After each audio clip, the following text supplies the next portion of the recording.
Porque é assim que Deus se agrada. É ou não é? Vamos sentar, vamos terminar aqui. Vamos caminhando. Lembremos, nós estávamos, que região nós estávamos? Estamos falando da de Troade, amém? Ele está num porto e de lá uma visão divina. Um macedônio acenando e diz, atravessa e vem até nós. Ajuda-nos. E olha o que vai acontecer. Essa coisa lindíssima da obra. É muito gostoso ver como Deus faz as coisas, não é, gente? Eu fico assim impressionado como Deus age. E nesse ministério aqui, a gente olha assim as ações do ministério do Gramacho. Você não percebe não que nós estamos vivenciando atos de literal? Estamos vivenciando. Porque como Deus guia o reverendo. Essa reforma aqui, se a gente fosse parar para contar, meu Deus. Cada situação que Deus guiou o reverendo, cada situação, misericórdia. Vamos lá, gente? Nós paramos aí, qual versículo, vocês lembram? Oi? O 9? Ô, glória. Aí, vamos lá. E o versículo 10, e logo depois de uma visão procuramos partir. Gente, a obediência, ó, logo depois dessa visão procuramos partir, concluímos que o Senhor nos chamava para anunciarmos o Evangelho. Navegamos de Troade, fomos correndo a caminho direito para Salmotrácia e no dia seguinte Neápolis e dali para Filipos, que é a primeira cidade dessa parte da Macedônia, é uma colônia. Tivemos ali alguns dias nessa cidade. Agora isso aqui é interessante, aí vamos para Filipos. Cidade de Filipos, estamos na Macedônia.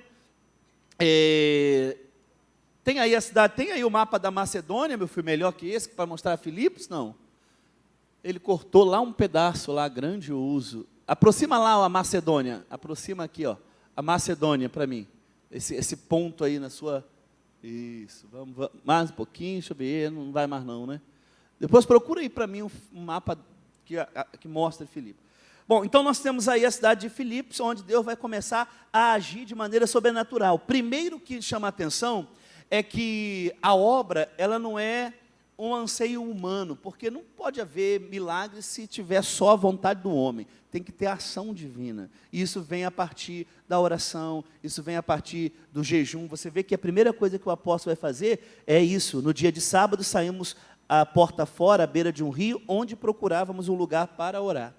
Onde procurava. Aí ele vai agora naquela cidade, antes de tudo, procurar um lugar para fazer o quê? Orar. Vou chegar em qualquer cidade, qualquer lugar, ore. Fale isso para o seu irmão. Fale, irmão, vai para qualquer lugar, vai orar. Vai buscar, peça a Deus. Peça a Deus. Peça a Deus para Deus entregar o coração das pessoas. Porque você pode ter as maiores estratégias evangelísticas do mundo. Mas se Deus não abrir o coração da pessoa, meu irmão, não adianta. Não adianta. Deus tem que abrir. É Deus que tem que chegar, não é sabedoria, não é, sabe, humana. Não, é Deus que tem que abrir os corações das pessoas. Se Deus não abrir o coração das pessoas... Eu me lembro que na Zona Sul, quando Deus me levou para lá para representar o reverendo, no início, a Kátia estava no interior, e eu vim para Efigênia, vim para Copacabana, e eu orava, até, era um propósito, eu orava até 3 da manhã todos os dias, quando eu ficava lá. Final de semana eu ficava lá, né? Início de semana eu ficava aqui. Final de semana eu ficava lá, sexta, sábado, domingo. E na sexta, a gente orava sexta, sábado, domingo, até 3 da manhã, todo dia, para Deus trazer as pessoas ao meu encontro. Na sexta-feira, quando eu orava até 3, aí no sábado eu ia, na sábado eu ia para a praça. Quando eu ia para a praça, eu ficava com a Bíblia na mão na praça, ali no Praça Arco Verde, porque eu orei e confiava que, uma vez que eu orei, Deus ia trazer as pessoas. Vocês não acreditam. Deus realmente trazia as pessoas, perguntando se eu estava pregando, se eu estava isso. Não, estou esperando você. Aí eu falava, eu orei ontem, pedindo a Deus para trazer pessoas. Esses dias, acho que quem estava? A pastora Ana estava lá, da moça que na rua me deu dinheiro. Foi a senhora que estava? Eu estava lá na rua resolvendo um negócio no condomínio, do lado assim. Aí uma senhora chegou, parou perto de mim e falou assim, você é o pastor? Você é pastor? Eu falei, sou. Eu posso te dar uma oferta? Eu falei, pode. Aí mas a senhora vai entrar. Eu convidei ela para entrar, a pastora estava orando lá dentro, com a irmã Chile, tinha chegado depois lá, né? Aí entrou. Aí eu quis saber por que ela queria me dar uma oferta. Ela olhou e falou assim, não, eu sou cristã, da igreja anglicana, moro aqui em frente e tal. E eu olhei para você e falei, ele é o pastor. E Deus falou para me dar uma oferta.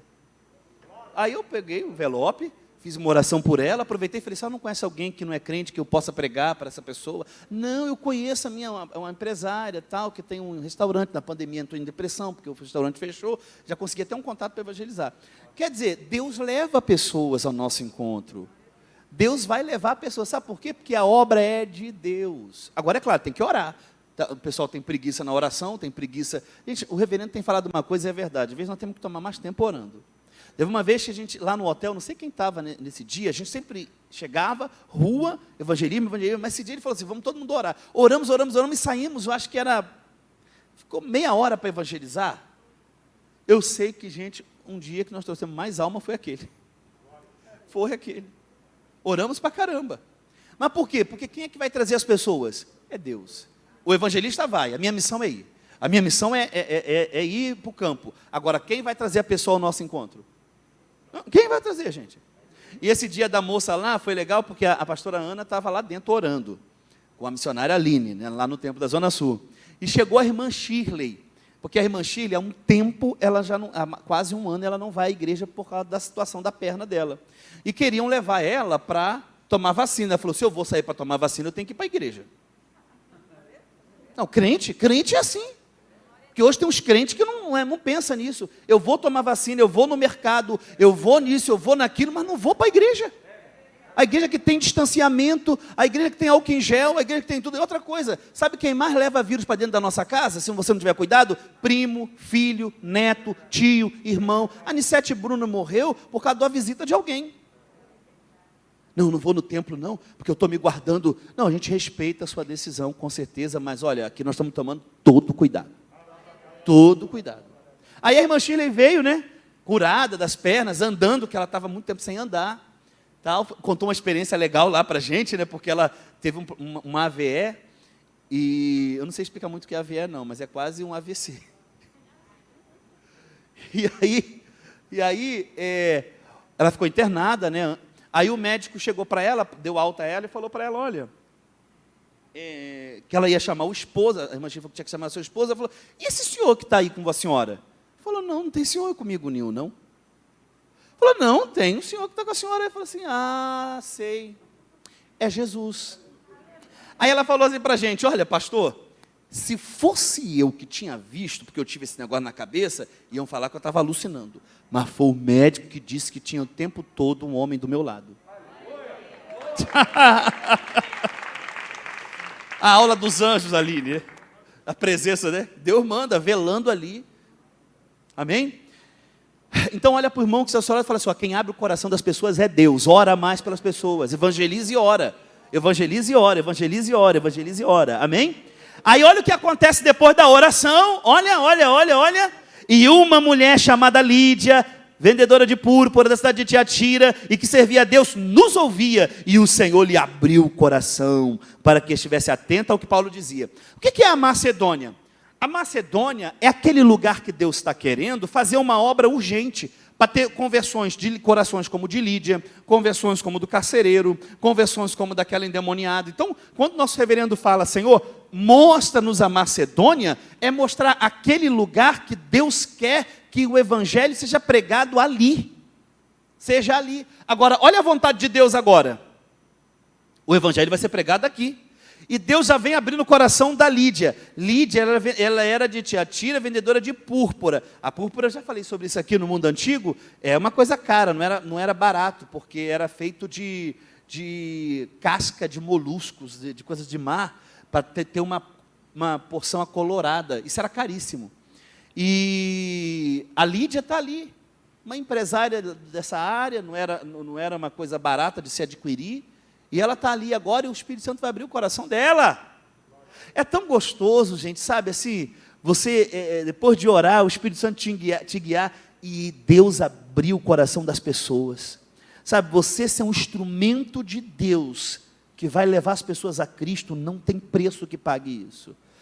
Eu, quando pensei em voltar à base, eu ia doar 2 anos e voltar. Aí fiquei até 4 e falei, agora tá bom, vou voltar. Vou continuar a minha vida, tal. Aí eu sempre, quando falo isso, a missionária Ana fala assim, onde eu estaria, pastor?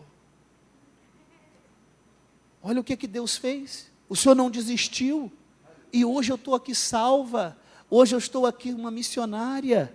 Você vê, não há prazer maior que saber dessas coisas. Você ser um instrumento de Deus na vida das pessoas. Você imagina a menina ali, ó, que ia comprar uma tinta de cabelo, Carol, né? Passou na esquina do hotel. Olha como é que Deus, através de você, muitos virão. Através de ti, outros virão. E isso é uma alegria, saber que você agora é instrumento de Deus para outras pessoas. É um instrumento, é maravilhoso. Lá na Zona Sul, eu gosto tanto de olhar assim para um canto, que tem uns meninos que ficam tudo num canto, ficam tudo lá no cantinho. Aí ali eu falo assim, é o canto dos restaurados, que é o Denis, é o Mateus, é o Marcos, é o Lucas. Não, Lucas não, eu já falei João. Ó. É o Mateus, é o Denis, é o Marcos, é o Célio, é o Tiago.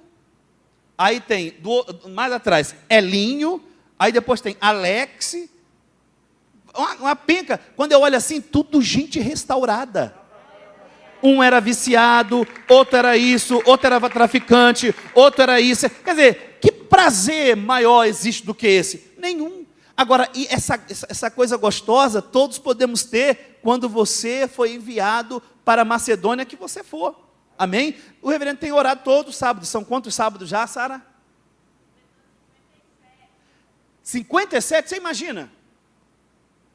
57 sábados orando por uma Macedônia. Deus mostra a Macedônia. Você está pronto para... Vai que o Espírito Santo, ó, vamos precisar de 5 casais morando na Macedônia tal. Pergunta aí, você ora, mas você está pronto para isso? Porque a igreja é missionária. Porque senão a gente só fala, né? Fala, vibra, mas na hora... Meu Deus, vamos lá. E aí, olha só, encontrou a Lídia, certo, gente? A primeira aqui é encontrar com a Lídia, né? Agora, olha os frutos da obediência. Ela abriu o coração. Aí, por abrir o coração, versículo 15, assim, ó, depois foi batizada. Fé que não obedece não é fé. Nós aprendemos sobre isso aqui já. Ela e sua casa nos rogou, dizendo, se haveis julgado que eu seja fiel ao Senhor, entrai na minha casa, ficai ali, e nos constrangeu com isso. Era alguém que estava assim, disposto a tudo, né? Tá junto, compartilhar bens, compartilhar a casa. Você imagina, alguém que estava pronta. Amém? Não é aquilo assim, estou evangelizando aí, que se dane. Eu fiz um trabalho lá na Barra de um testemunho bonito. Eu fiz um trabalho na Barra, sempre estou fazendo, né? Mas uma das idas agora, a missionária Débora e o Serginho preocupados comigo. Pastor, o senhor vai almoçar onde? Não, eu vou comer um negócio para ele. Não, eu vou buscar o senhor. Onde o senhor vai? Onde o senhor está? Eu vou lá buscar o senhor para almoçar aqui em casa. Não se preocupa. Não, me preocupa, vou deixar o senhor sozinho. Esse casal lá da Barra, muito preocupado. Quer dizer, nós temos que ser assim. Nós temos que estar juntos nos momentos bons, nos momentos difíceis, no momento de peleja, no momento de desafio, no momento das aberturas da Macedônia. Nós temos que estar pronto. Quem está entendendo? Amém? Ao 16 diz assim, e aconteceu o quê? Indo nós à recreação.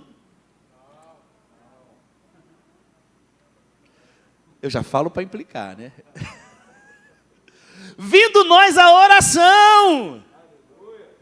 Nos saiu ao encontro uma jovem que tinha um espírito de adivinhação, a qual adivinhava dando grande lucro aos seus senhores. Quer dizer, já vinham endemoniada para Paulo libertar. Uma vez eu passei por algo parecido com isso aqui. Se eu que sou mais novo tenho uma experiência assim, imagina o pastor Evandro, né, que é bem mais antigo que eu. Uma vez, pastor Evandro, eu estou na rua ali, fui evangelizar, a mulher olhou para mim e falou assim, vou te matar. Eu falei, o quê? Eu fiz assim, eu vou te matar, seu desgraçado. Aí começou a rodar igual peão, assim, demônio. Quer dizer, olha só, vinha ao encontro o espírito maligno, no qual adivinhava dar lucro. E essa seguindo a Paulo e a nós, clamava dizendo, estes homens que nos anunciam o caminho da salvação, são servos de Deus. Quer dizer, estava até falando a verdade, mas era o diabo. Aí o versículo 18, e isto fez ela por muitos dias. Mas Paulo, perturbado, voltou-se e disse ao Espírito, em nome de Jesus Cristo te mando, sai dela. E na mesma hora saiu. Poder de Deus. Gente, uma das coisas importantes é o poder na obra, né, pastor? Lá em Efigênia, A Priscila deve estar me assistindo agora. E ela é impressionada com a obra que Deus fez lá, com tudo que Deus realizou lá na cidade de Santa Efigênia. Agradecendo a Deus pela vida do reverendo, pela minha vida, que as pessoas que estão hoje lá são pessoas desde...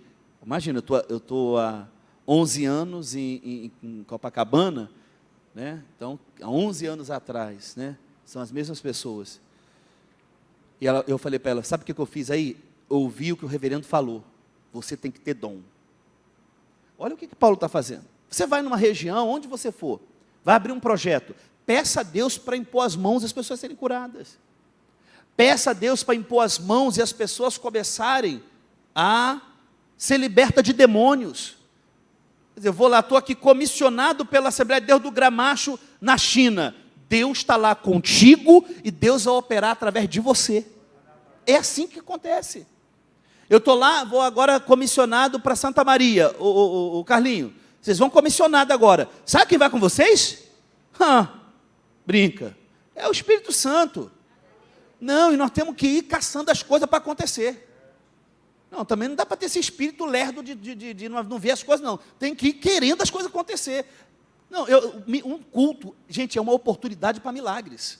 Uma oração na rua, na praça, é uma oportunidade para milagres. Se você não tiver esse espírito de querer ver as coisas, você vai ter os mesmos resultados sempre. Mesma coisa sempre, sempre. Aí diz, é a vontade de Deus. É você que não quer, pô, vontade de Deus. Você que não tem ânimo. Sabe, um poder desse, uma glória dessa, uma unção toda dessa, um espírito que está dentro. Então, meu irmão, a gente vai com força, vai com ousadia, com intrepidez. E diz, Satanás, se o Espírito Santo está em mim, quem é você? Irmão, o diabo tem medo da gente. O diabo sabe que se a gente pegar tudo isso aqui que o reverendo ensina, que é a palavra, e a gente ir para o dia a dia, ninguém poderá subsistir mais. Não tem dificuldade, não tem nada, nada, nada. Sabe por quê? Porque quem te chamou foi o Espírito. Quem te vocacionou foi o Espírito Santo. Quem vai contigo é o Espírito Santo. Quem caminha com você é o Espírito Santo. Quem vai lá expulsar aquele diabo é Ele. Quem vai fazer tudo é Ele. Agora, você chega, né, pastor? Eu me lembro do pastor lá em Efigênia, o homem parecia um furacão. E eu, novinho, querendo aprender, eu fiquei doido. Eu falei, nós estávamos numa pousada, aí eu falei, Kátia, tu viu? A Kátia era meu ouvido, né? Eu falei, Kátia, você viu como é que o pastor fez? O pastor chegou lá assim, ó. Não, o rostinho dele, quando foi, ele deve lembrar, né? Eu que fotografei. No culto, quando tinha casa lotada, tinha gente na janela. O culto lá, né, pastor? Tinha gente pela janela. E o pastor mandou fazer corredor, aí ele estava no início assim, ó. Meu Deus, já era. Não fome para ver as coisas acontecer. Senão tu chega um mortão numa obra missionária, chega uma pessoa desanimada, desacreditada. Ai, vontade de Deus. Vontade de Deus nada, rapaz. É fraqueza sua. Fraqueza sua. Nós temos que ir com fome. Fome, sabe o que é fome? Para ver gente liberta, para ver gente salva, para ver as coisas acontecer. Cada culto é uma oportunidade de milagre. Eu aprendi isso com o reverendo. Ora, eu falo lá, gente, nós temos que orar por tudo. Alguma coisa vai acontecer. Não é? Ora por libertação, ora por cura. Alguma coisa Deus vai fazer. É isso que Paulo está aqui. Ele está seco, querendo coisas acontecer. Querendo que coisas aconteçam. Agora, se você fica naquele sentimento, sabe, aquela coisa que nada acontece, aquela coisa que não vai nada, porque cheio de poder, mas é você que não quer. Fala, irmão, vamos mudar isso, a gente tem que querer. Fala aí, vamos mudar, vamos mudar. Aonde Deus te levar? Aonde Deus vai te levar? Ali vai acontecer. Não, ali vai acontecer. Amém? Você vê aqui o reverendo nesse altar, gente. Ele começa a orar. Você vê que ele é incansável. Você vê assim, a gente que está perto, né, pastor?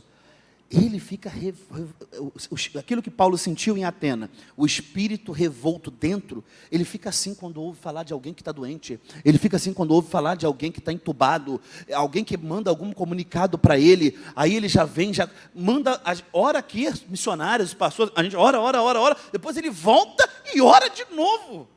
Por quê? Desejo na alma de ver as coisas acontecer, e isso tudo está em quem? Está em quem foi comissionado. Fala, você foi chamado, o missionário da época, missionário de agora, missionário desse momento. Fomos chamados, e vamos para cima. Imagina naquela empresa você ir com essa fome, com essa força. Você tem que ter ousadia. Eu falei para para Tamires. Tamires é uma enfermeira que está atendendo o quarto do lado do Paulo Gustavo, que é esse humorista. Eu falei, Tamires, você tem que ter mais ousadia.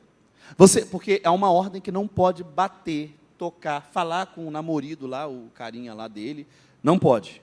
É ordem, senão vai mandar embora, tal. Eu falei, você tem que estar disposto a ser mandado embora. Ir lá e falar, bate lá e fala. Fala que existe um Deus, que esse Deus é de milagres, e vai que esse homem vê Jesus lá no coma, levanta e fala, olha, estamos em pecado, quero mudar de vida, segue teu rumo, que eu vou seguir com Cristo. Imagina, nós temos que abrir a mente, senão fica... Aí passa num lugar, rapaz, não acontece nada. Dá uma tristeza isso. Você está nervoso, doutor? Não. Estou. É o que eu creio, eu falo o que eu acredito e o que eu experimento. Amém? E a gente aprende isso com o nosso reverendo. Glória a Deus. Glória a Deus. 19, vendo o seu Senhor estar... Aí acontece aquilo tudo, né? A moça vai ser liberta. Você imagina, nós já temos uma Lídia, nós já temos uma endemoniada. E depois, por fim, lembra? As coisas contribuem para o evangelho crescer. Dali ele vai... Qual é o prêmio de libertar? Prisão. Qual o prêmio de uma libertação? Prisão. Só que lá na prisão, Deus queria que ele fosse para ali. Às vezes você está reclamando de um lugar que Deus quer que você vá, mas vem cá, não foi Deus que quer que você vá? Está reclamando? Reclama não, porque ali vai ter um carcereiro. Aí olha o que vai acontecer lá, ó. Olha aí, ó. 25, perto da meia-noite, Paulo e Silas orávamos e cantávamos hino, e outros presos escutavam. Eu não sei se é o Atmani, pastor, que preso na China, ele começava a cantar e cortaram a língua dele? Sim, eu acho que é o Atmani.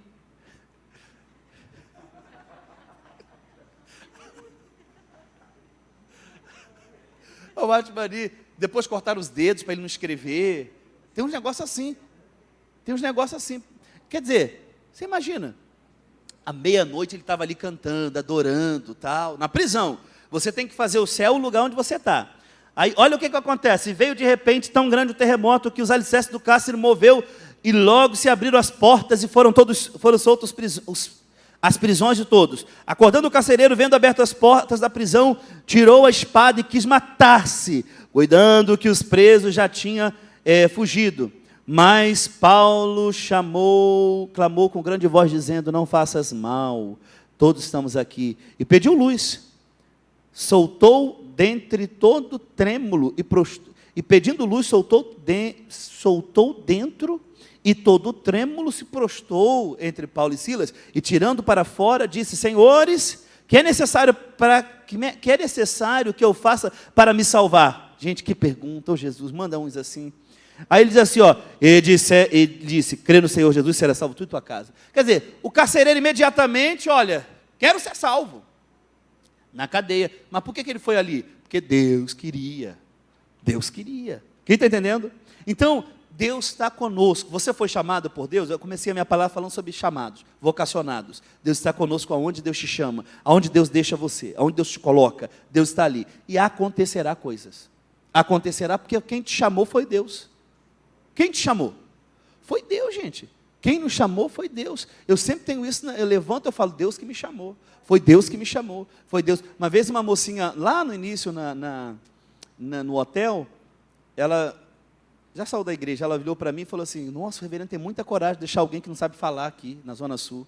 Eu falei, não, é porque ele deixa alguém que sabe ganhar a alma, você não sabe? Quem te chamou foi Deus, não tem que ficar temeroso, não. Tem que ficar, porque você não sabe falar, Deus não está querendo. Moisés sabia falar? Ainda era gago. Deus faz a obra, meu irmão, não é porque sabe falar, não, é quem é humilde, é quem é dependente, é quem se entrega, é saber falar, saber. Um monte de gente aí com faculdade com isso. O que faz a obra não é a faculdade, não. O que faz a obra, sabe o que é? Um coração contrito, consagração, poder, oração. É isso que vai fazer a obra. Amém, gente? Glória a Deus. Você não tem que se intimidar diante de ninguém. Não tem que se intimidar. Tem que levantar a cabeça, olhar para o alto e seguir, porque quem te chamou foi Jesus.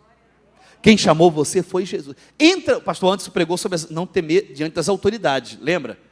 Não foi? Não temer diante das autoridades. Entra, meu irmão, com com força e coragem. É procônsul, eu estou. É imperador, eu vou. É o que? Rei, eu vou. É o que? Advogado, eu vou. Por quê? Porque eles não têm o que você tem. Eles não têm. Mas sabe de lei, mas de céu e inferno, quem sabe? Quem sabe mais de céu e inferno, é o advogado ou é você? Quem sabe mais de amor de Deus? É o advogado? É o desembargador? É o ministro do Supremo ou é você? Com certeza é você.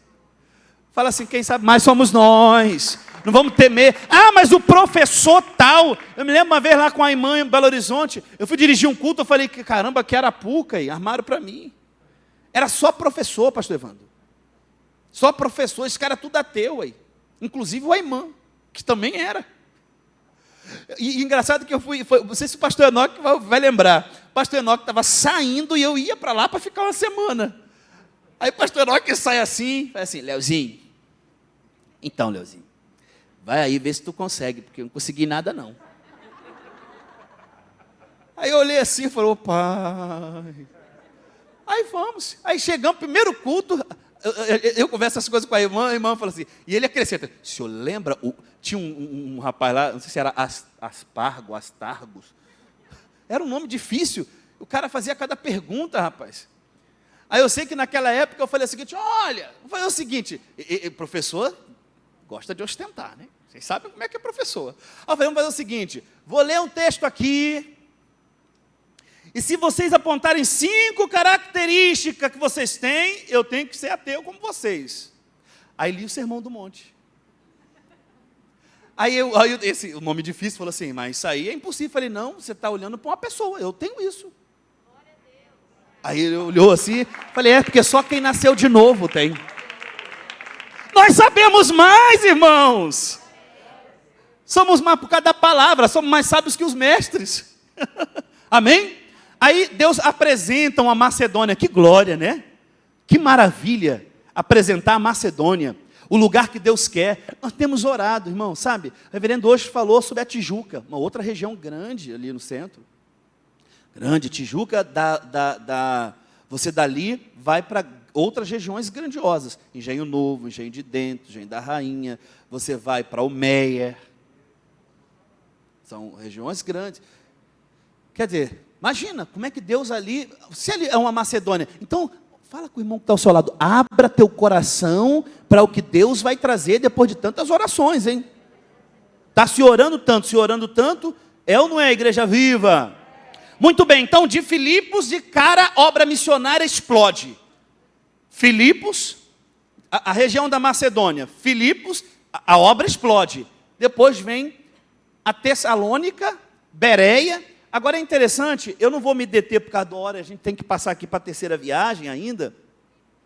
Mas nós temos aqui, nós lemos aqui o capítulo 6 com vocês aqui. Agora, é interessante que nós vamos chegar a Tessalônica. Sai de Filipos, vamos chegar a Tessalônica. 3 sábados, a gente já falou sobre isso. 3 sábados, Paulo ali, o poder de Deus acontece, nasce uma igreja.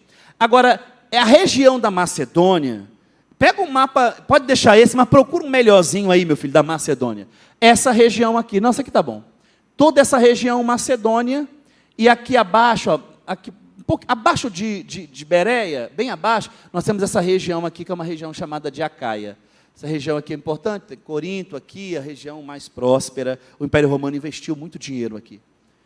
E essa região da Macedônia, na época de Alexandre o Grande, antes um pouquinho de Alexandre o Grande, o maior inimigo dos gregos eram os persas, que aqui abaixo na Acaia nós tínhamos os espartanos, que nunca conseguiam vencer os persas, e também eles tinham uma revolta contra os macedônios, porque sempre acreditou que a população macedônia não era legítimo grego, eram pessoas de tudo que é lugar, eram pessoas mistas, escravos, gente que vinha atrás de, ou escravos, ou ganhado em guerra, seja o que for.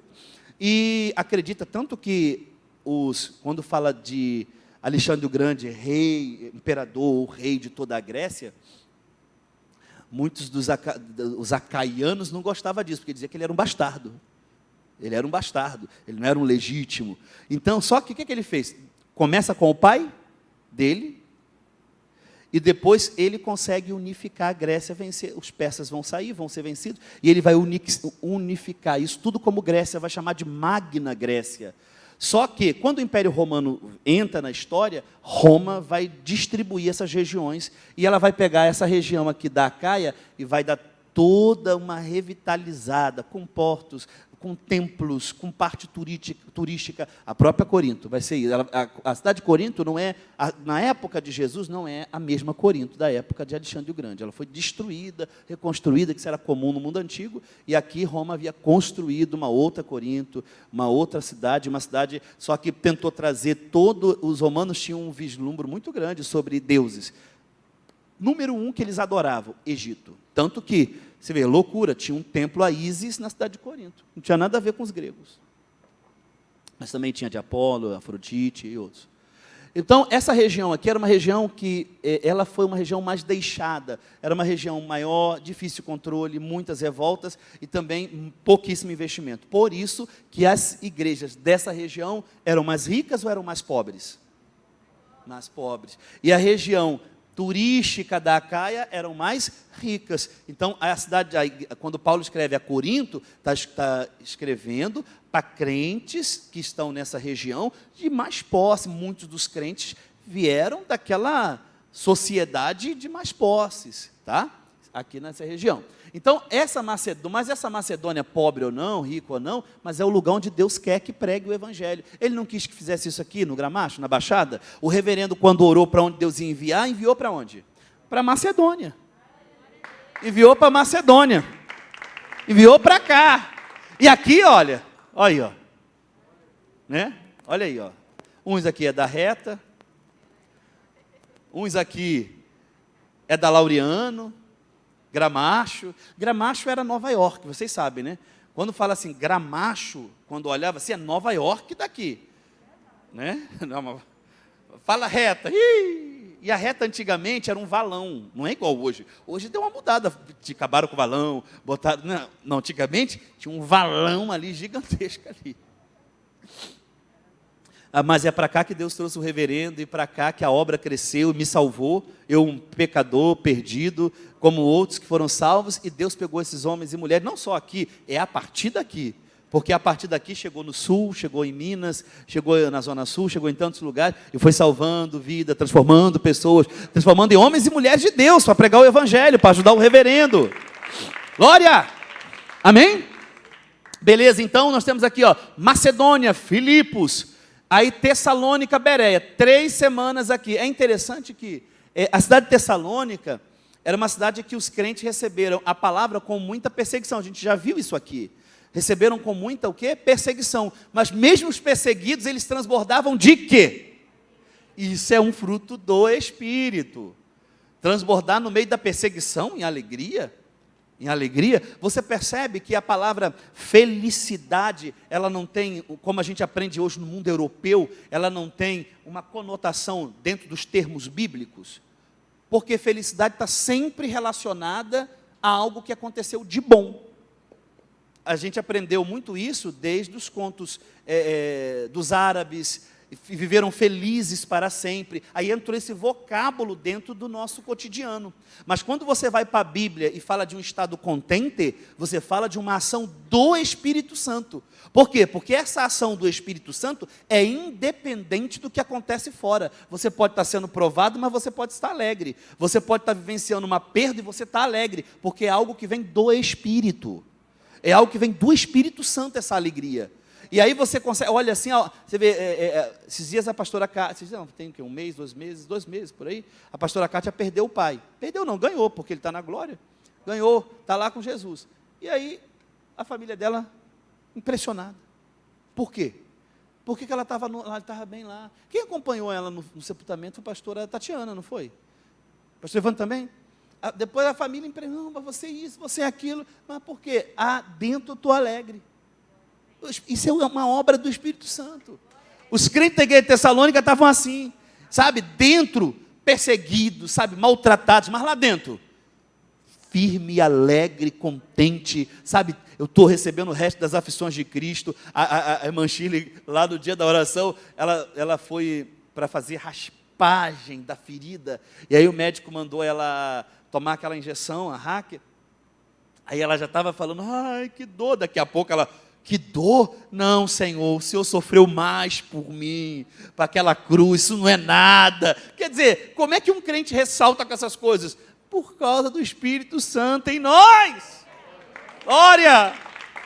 E aí, estamos aqui, 3 semanas, e é interessante que é muito bom quando o processo discipular de um cristão, você entende a veracidade e o que Deus quer com você, porque lá o apóstolo teve que sair às pressas por causa da perseguição, e eles multiplicaram o evangelho, foram evangelizar, foram ganhar almas, tanto que o apóstolo, quando escreveu carta à igreja de Tessalônica, chega a dizer o seguinte, a palavra de Deus soou por toda a Acaia, por toda a Macedônia, através de vós, o mundo todo conhece a fé de vocês. Mas por quê? Porque ali encontrou corações obedientes à voz de Deus. Não é alguém que... Nós estamos vivendo num século muito esquisito, porque as pessoas ouvem, mas não tem um despertamento. Elas não chegam e falam, não, então eu vou fazer desta forma, então eu vou viver desta maneira. Nós temos orado para que haja um reavivamento. Nós temos orado para que, todos esses cultos de Atos, esses seminários, esses cultos da palavra, aconteça em nós, esse momento agora, um reavivamento.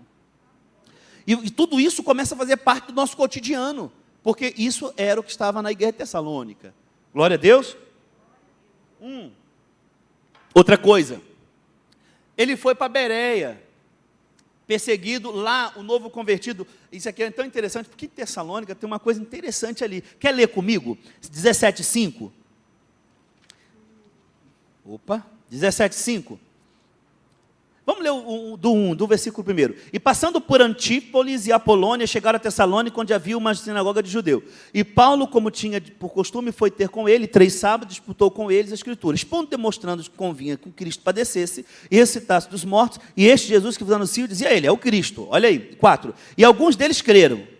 Ajuntaram-se com Paulo e Silas, e também uma grande multidão de gregos religiosos, e não poucas mulheres distintas. Mas os judeus desobedientes, movidos de inveja, tomaram consigo alguns homens perversos entre os vadios, e ajuntou-se o povo e alvoroçou a cidade. E assaltando a casa de Jason, procuravam tirá-lo para junto ao povo. Porém, não achando, trouxeram Jason. Alguns irmãos à presença do magistrado da cidade, clamando, estes que têm alvoroçado o mundo, chegaram também aqui. Alvoroçar significa colocar o mundo de cabeça para baixo. Agora é interessante que Jason e alguns irmãos, eles assumem. Você vê, ali os magistrados, os judeus se levantam com ódio, atrás de Paulo. Paulo já saiu. Só que quando chega na casa, está Jason e está alguns irmãos. Vão levar os irmãos estão ali, Pois não, porque Paulo tentou, vão levar a gente. Isso até é lei romana. Se você abrigasse um fugitivo, você tinha que ir no lugar dele. Mas era alguém que estava cumprindo, não é alguém que dá a cara para bater, não. É o meu apóstolo, eu estou junto. Hoje nós estamos vivendo assim uma prática muito distante das pessoas. Você vê, diz, amo o reverendo, mas o que eu sou capaz de fazer por ele? O Jason aqui estava disposto a ser preso. Não pode me levar, eu vou. Por Paulo? Por Paulo que me anunciou o evangelho? Estou disposto. Agora hoje nós estamos vivendo uma era difícil, uma era de grandes valores, às vezes se deteriorando. Isso não pode acontecer na igreja de Atos. Na nossa igreja é a igreja de Atos. Nós temos que estar dispostos a oferecer nossas cabeças como Priscila, como Áquila, como esses homens. Temos que estar dispostos. Não, estou disposto. Quem está entendendo? Quem está entendendo? Não estão dispostos não, gente? Não, temos, por Deus e pelo reverendo Rou. Não, vamos ver na prática. Estamos juntos, reverendo, estamos juntos mesmo. Não, deixa que essa briga aí, quem compra sou eu. Não, vou tirar o pastor de você, não. Você é valente com o pastor, né? Não, deixa aqui, agora sou eu. Eu sou a ovelha. Eu fui salvo por este homem. A palavra foi da boca dele que ouvimos. Amém? Então, Jason foi preso, então ele foi carregado, mas ele está ali, alegre, feliz, por quê? Porque ele representa alguém. Quer dizer, Jesus apareceu para Paulo, deu a ele a visão, deu a ele a revelação. Agora, a pregação entra em Tessalônica e Deus opera de maneira gloriosa. Amém, gente? E aí, quer dizer, nós estamos em Tessalônica, nós vemos todo esse mover ali em Tessalônica, depois nós temos a descida para Bereia, obrigado, a descida para Bereia, aí nós temos aí, ele pega depois na colina de Marte, no capítulo 17 ainda o 22, e o versículo 18, quer ver? O 17, 18, para a gente terminar essa viagem missionária, diz aqui, ó, e alguns dos filósofos epicureus, estoicos, por quê? O que acontece? Ele sai de lá de Tessalônica, vai dar uma passada em Atenas, Bereia, Atenas, por quê? E ali vai esperar. Quando vai esperar, não vai ficar maravilhado com a cidade, vai ficar revolto por causa da idolatria, e vai pregar o evangelho. Lembra? A gente tem que caçar as coisas, a gente tem que querer fazer as coisas, a realização das coisas, e nós temos o Espírito Santo dentro de nós. Então, quando você for, você não vai só, você vai com o Espírito Santo, você não vai pregar lá vazio, você vai com o Espírito Santo, é ele que está ali todo, o reverendo, eu gosto quando o reverendo fala isso, ó, dentro de você está todos os dons, porque o Espírito Santo está aí, amém? Glória a Deus. Aí, quer dizer, acontece, e alguns dos filósofos epicureus, estoicos, contendiam com ele, aí tem toda essa situação com ele no Areópago, quer dizer, mas Deus sempre vai abrir corações, e ele então vai começando, vai chegar ali na cidade de Corinto, e ele vai começando a partir de Corinto, voltar da viagem, vai dar uma passada rápida em Éfeso, porque ele vai para Éfeso, mas ele não vai fazer o que vai fazer depois de ficar 3 anos, ele vai dar uma passada em Éfeso, e de Éfeso ele vai partir para Jerusalém. Vai partir para Jerusalém. Glória a Deus. Isso aí a gente termina o quadro dessa viagem missionária, que é a segunda viagem. A terceira viagem, ainda dá tempo da gente falar para a gente terminar, creio eu. A terceira viagem já empreende uma outra situação importantíssima. Por quê? Nós temos agora um quadro de igrejas missionárias espalhadas. Nós temos um quadro de igrejas missionárias espalhadas. Imagina, nós temos nessa caminhada toda aí, obras missionárias. E ele então vai confirmar todas essas igrejas. Ele vai confirmar tudo isso. A intenção dele, a pretensão é chegar à Espanha. Isso é tão sério, gente. Quer ver? Vamos abrir aí. Deixa eu botar meus escritos aqui de canto aqui. Isso é tão sério que, pega aí a Bíblia de vocês. Nós estamos no versículo 18, lemos o 18, né? Aí partimos para o 17, onde ele vai para Atenas. Ele vai para Atenas. Quando chega no 19, a gente começa a traçar ali com detalhes, que é um capítulo rico.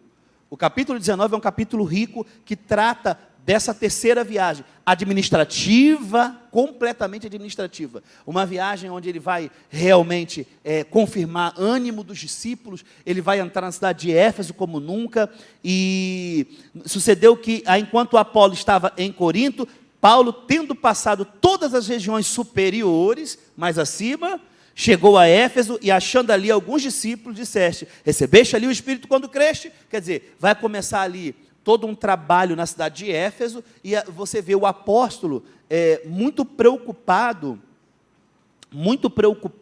nessa obra missionária. Agora, lembremos, ele vai partir de Antioquia, tá? A missão, desde o 18, 23, olha o 18, 23.